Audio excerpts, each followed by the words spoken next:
Hi, this is Christian Chase with Chase Real Estate and ChaseForeclosure.com. Hey, I wanted to give our investors a little bit of an update, our 2022 market predictions. Where are we going for this next year? And the last couple years have been a little crazy with COVID, and I attached a video below just so you could kind of see some of our other predictions that we've had in years past. The one when COVID started, I did a fact or fiction video of what actually was happening in our real estate market, and those predictions and the facts and the fiction, I think, is just kind of fun to look back at and see that I was accurate on what was actually going to happen with our market due to the whole COVID thing. So now what I'm going to do today is just kind of show our investors a little bit of what's happening and what I expect to happen in 2022. And it's going to be on renovation trends and inventory and all of those things that are near and dear to an investor, a real estate investor's heart. So one of the main things that I would have to say is that the renovation trends are some of the biggest things that we do every single year. And I update our list of all of our materials and what we're going to do every single year. Again, this year we're not doing a whole lot of changes to materials, but there's one thing that's a big thing that we're going to start doing in a majority of our properties. And what I like to call it is the giant kitchen table island, okay? And so what it is if you have a kitchen and there's plenty of space for a table or table space, instead of just leaving it open, what I would like to do is carry those cabinets that we're putting on the wall. We're doing the white shaker style cabinets, and we install a counter height cabinet with a counter to match the other parts of the kitchen. So we put in a quartz countertop, a light white quartz countertop on our shaker style cabinets. We also do this kitchen island, which is at counter height. And now you have storage underneath this kitchen island. You have another counter, a much more counter space. And what it does is it takes like a kitchen and then you have like a separate eating area where you would have a table. And it's like two separate areas in a kitchen. Now we're making the kitchen into one big giant kitchen. And I've got an image here that I think is going to be really helpful for you to kind of visualize. Now this is on a higher end property, okay, of what we've done. But we can really mimic what we've done here, and where this one island is at, this second bigger island would normally be a kitchen table at kitchen table height. Now we've just bumped it up and we've turned it into a lot of extra storage underneath there, and it makes our kitchen look that much bigger. So it is so cool, and that's one of the renovation trends that we're going to be doing in 2022 is adding in this kitchen. So it's make sure that you're talking to the renovation contractor about it. Yeah, there's a little bit extra cost in the cabinets and the countertops for sure, but the mileage that we get out of this, I think of like tri-level style houses where you have a kitchen and you have like this little separate area where you can eat, and you would put a table there. And it just, when we do it in those properties, it is so cool. And we're going to be doing that on a majority of our properties. So that's something to be bringing up to your renovation contractors and letting them know, you know, you want that the kitchen table counter installed, and the consumers are really digging that for sure. Then also, I'm really big on studying emerging markets. I really want to know, where are we going next? When I first got into real estate in 1995, you know, I worked in one particular area, and then, you know, that area topped itself out, and then I had to go find another area. And it was Woodridge was the area, Lisle and Woodridge I was working, and then I moved into Bolingbrook in 1997. I was from 95 to 97, I was in Woodridge and Lisle, and then I moved into Bolingbrook in 97 and took off from there. And so it's something that I always really study, but I don't want to be a pioneer in a real estate market. I'm not one to go, hey, let's test the water and see what happens. I like to see investor activity start to happen in an area. And that's what happened is what I'm studying right now is what's happening in all of the Chicago suburbs and which are the emerging markets. There's a pioneer. There's some investor, not my investor, an investor, went out, fixed up a home, cleaned it up, resold it, it appraised out, another person did it, and I see that happen a few times. Now I've got comps. Then what I do is I go into those markets and we kind of steamroll our investors into those markets, and we're able to take over those particular neighborhoods. You've watched us, if you've been working with us for many years, you've watched us do that in Homewood and Flossmoor and Country Club Hills and Glenwood and Linwood and you name them. We watched for pioneers to go in. We saw what they did, what their sales prices were, and then we just kind of rolled our way in and then kind of took over those neighborhoods. And so that's what I'm continuing to do. There's a lot of areas that I'm really excited about. And one of the things is a lot of the buyers who are buying our properties in these emerging markets, they're moving out of the city of Chicago, specifically the south side of Chicago, and they're moving into the south suburbs. And so we want to be able to cater to those buyers and the areas and the homes that they're looking for.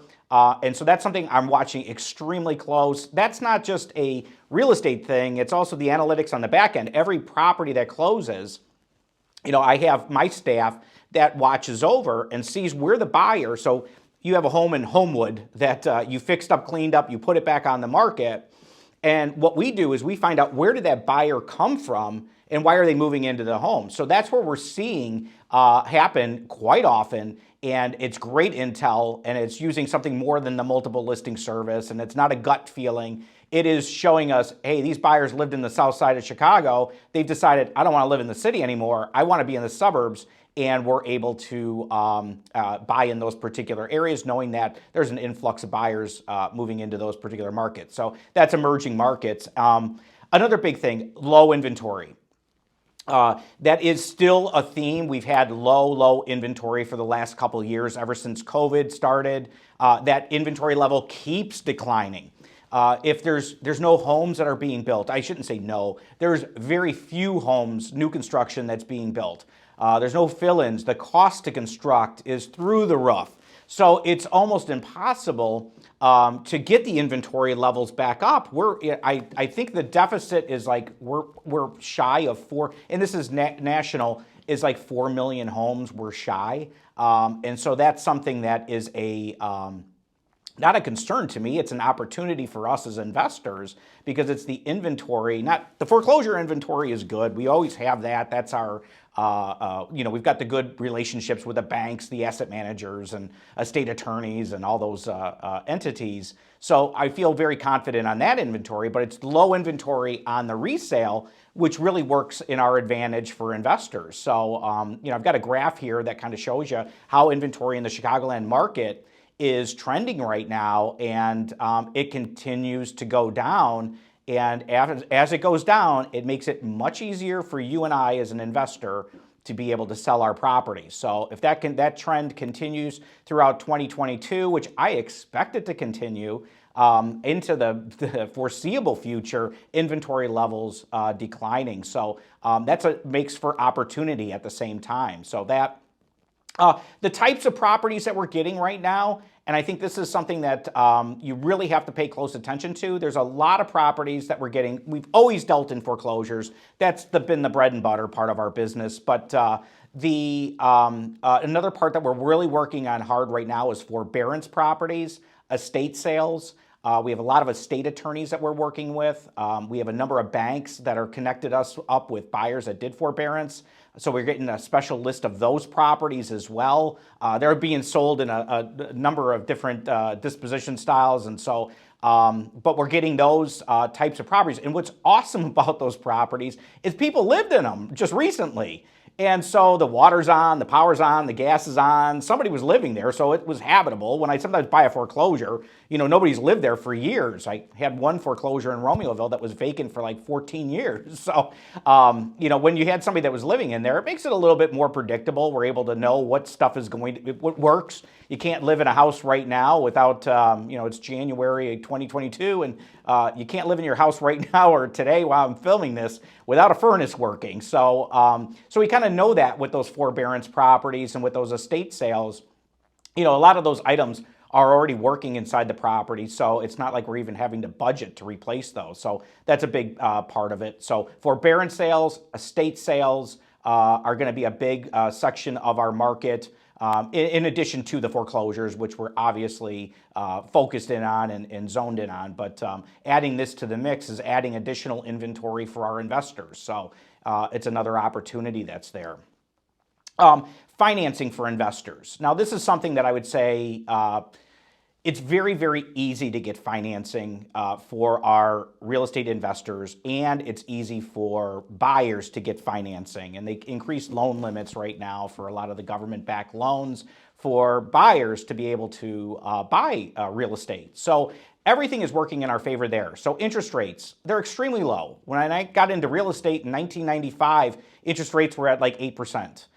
Today they're at like 3.5%. So a quarter of a point or half a point a raise in interest rate, yeah, it will change the affordability for some buyers by a little bit. It's not a major change. These are loans that are amortized over 30 years. So it really doesn't change the complexion of the deal if you just do simple math or grab a calculator and figure out the AM schedule and what is the cost by going up a quarter of a point for a home buyer. It's negligible. So really, I don't see, again, this year, interest rates being any concern into this year or even into next year. So that would go into 2023. So I think we've got a couple of good years of financing for our end buyers. So we're in a good position on that. Financing for our investors. I sent out a video recently about a brand new loan program where the bank will finance the purchase, the renovation, and they will allow you to cash out instantly of the property, so you don't have to do a cash out refinance. So if you're doing the BRRRR strategy, buy, fixing up, and renting and refinancing, there's no need to do a cash out refinance anymore. So we've got a loan program. We developed it with the bank. It's awesome. I encourage our investors to contact us to learn a little bit more about it. It is hands down, if you're building up a rental portfolio, you're accelerating your process fourfold by being able to do not have to do a cash out refinance because you already have cashed out refinance. It's more detailed. I'm not going to get into all the details on this particular video about how that works, but just ask about the BRRRR strategy CD loan program. And once you figure out how this works, your mind will be blown away by this. It is so cool, and a lot of our investors are taking advantage of it right now. It's tested, tried and true, so we know that it works. It's there. I won't ever do a video like this with someone new, maybe has only bought a couple properties with us. My investors that have worked with me for 20 plus years, I'm like, hey, here's a new loan program. Are you game for trying something out? I'm trying it. You want to try it? So always know that that's my way of thinking is I don't want to have investors, someone new, being the test dummy for something. A client I've worked with for 20 years, obviously, we've got a relationship there. We know what the risks are, but that's a loan program that exists. A big thing is the market seasonality calendar I have on our website on Chase Foreclosure.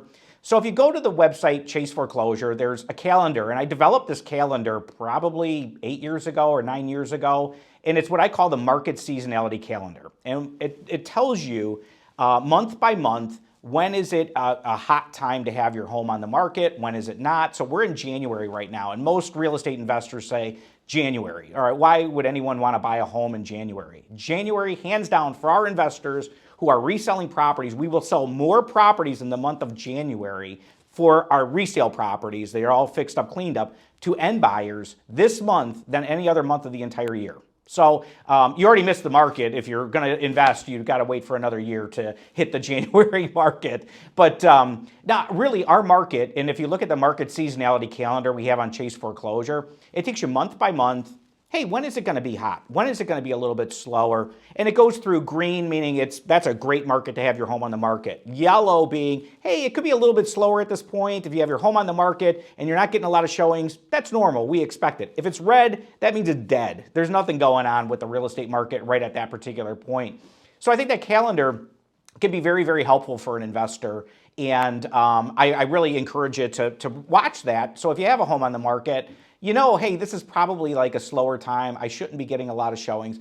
You can always contact us and reach out to us, but just sometimes it's nice to have something that's been in stone for many years, and the markets follow that. So I would say the market seasonality calendar being another great tool for investors once you have your home on the market. So I would say this year, to just kind of summarize everything, I really think we're going to see a kind of a repeat of what we had in 2021. It was a very, very good year last year, and I expect it to be the exact same way. If there's anything that ever changes, I know about that well before the news does, okay? So I always say when the news talks about something, that happens in real estate, they're 3 to 6 months behind, always. It's always the case. I remember in 2007, 8, 9, 10, and everybody's like, oh, the market is now crashing. I was like, nah, I know it has been for the last 6 months. I knew what it was. I was communicating with our investors, and we were taking advantage of it. We were well positioned during those times and did extremely well in 8, 9, 10, 11, and 12. And so that's my job, is to really have a pulse on the market itself. And I just want to keep you guys tuned in what's going on, whether it be good or bad. And, there's a lot of good things happening right now, and we've been very, very fortunate for that. We're able to kind of help this real estate market move through. I think inventory for our investors will be high, as it has been for every year I've been doing this. I think inventory on the resale of properties is going to be extremely low. It keeps diving. So as a result, it's a great opportunity for you as an investor to take advantage of the real estate market, whether it be to buy, fix, and sell, or buy, fix, and rent. Again, I didn't really talk anything about rentals, but we got tenants waiting in line for properties right now. So keep that in mind. If you're at a reasonably priced home, sub 250 value, there's tenants literally waiting for those properties right now. So throughout the Chicagoland suburbs, again, most of what we do is in the suburbs. And as always, please check out our website, chaseforeclosure.com. And you can pick up the phone, give me a call. I'm a guy that likes to talk on the phone, and I'll be more than happy to offer, answer any questions that you may have. Thanks again for tuning in, and here's to a great 2022.